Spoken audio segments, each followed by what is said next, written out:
Hi everyone, it's Jacqueline here from Creating My Garden. Today I'm going to quickly plant some Saskatoon berry bushes into the front boulevard. I'm looking for something to provide a little bit of flower, a little bit of color, and a little bit of fruit. And I love Saskatoons. They're great in tarts, pies, and jams. And there's something that Saskatchewan here grows a lot of. They're very sweet berry compared to blueberry, and we tend to favor them here just because of their flavor and their color. So I'm going to get up close here. I'm planting 3 of these I just picked up. So you can see here, this is the north line that I'm planting, and I have 2 north line, and I have a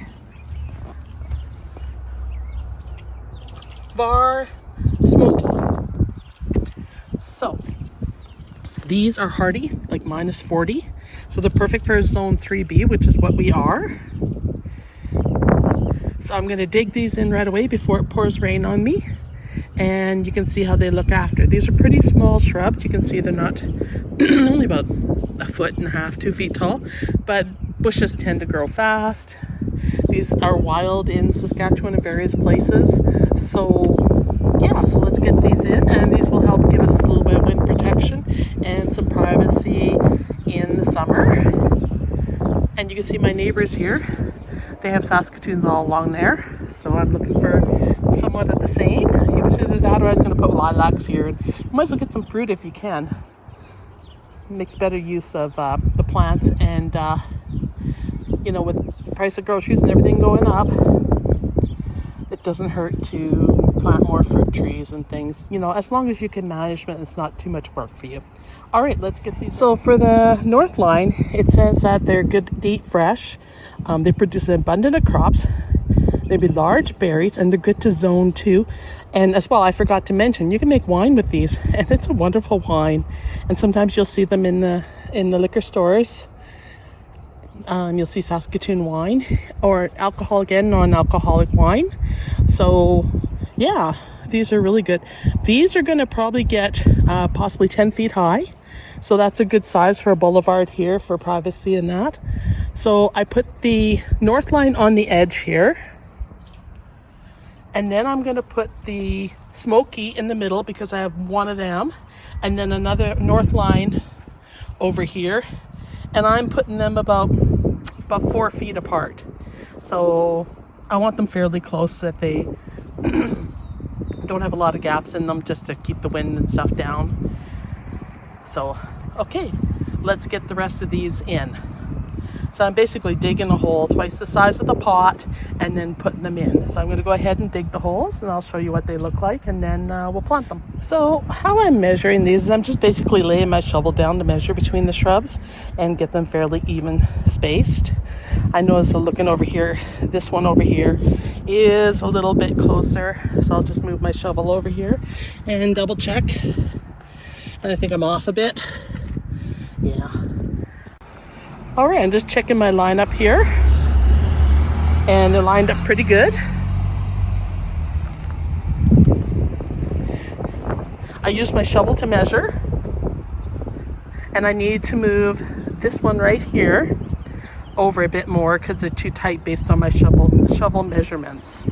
So I'm just going to move that one over, and I'm going to get these in. I'm feeling bits of rain on me now, so let's get moving. Also, when I do these, I'm going to tease the root ball out a little bit, which is hard for me to show you when I'm holding the camera in my hand trying to do it. But I'm loosening these roots up a bit. Okay, you can see I've teased these roots now, and I'm going to put it in. All right, you guys, they're all planted. Now, you will notice, if you look closely, I made rings around these plants. And you'll see from the edge that there's a ring. So when it rains, the water will pool in there and they get a good drink. Because we don't have sprinklers or drip irrigation ran to this area, I'm going to have to rely on hauling water in between rains to keep these guys moist, which isn't a big deal. I mean, they're well worth the effort. So I made rings rings around the trees to house that water and keep it in so they get a good drink rather than have it run off. You can see it over here. Just going to move a little bit more around with my hand. Just make sure it's got a nice ring.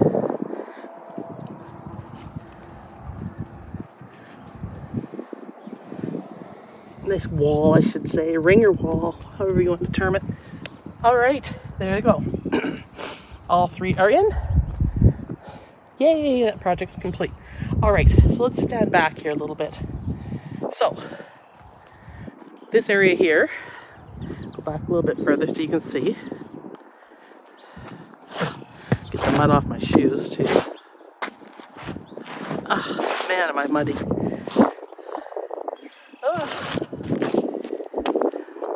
All right, so this area here is our boulevard, and this is all going to get planted up this year. And I haven't decided if I'm going to mulch it or rock it after I put stuff in here. I am debating putting some hostas in here because I got to split my hostas. Although the deer can be a bit of a problem out here. So, and I think that's probably like a salad for them. So I have to debate this. But either way, I'm going to plant it up, clean it up, and make it look good. And then over here by the fire hydrant, I thought I'd put some stepping stones in there to make it easy to get to it. And so it's not all mud. And then over here, which is our property line goes into the ditch there. I wanted to plant this up so it's not all weeds all the time, but I haven't decided what I'm going to do with it. I might just take one of the big bags of zinnia seed that I saved and put a bunch of colorful zinnias in here just to give some oomph to the property and some color and to hide this, well, wild looking boulevard. Our other side over here is all grassed.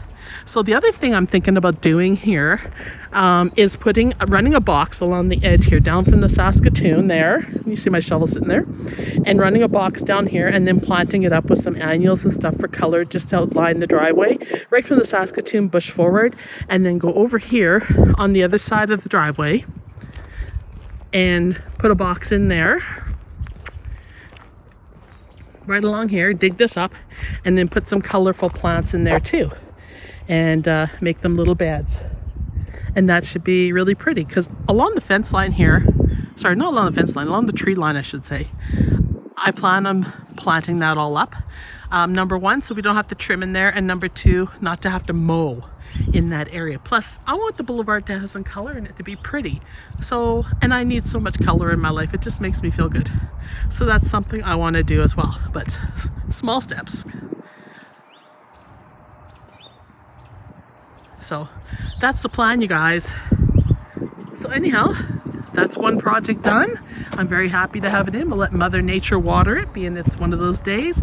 And I just want to ask that you like and subscribe to my videos. There's lots more coming. I've been a little bit absent because I haven't been feeling well.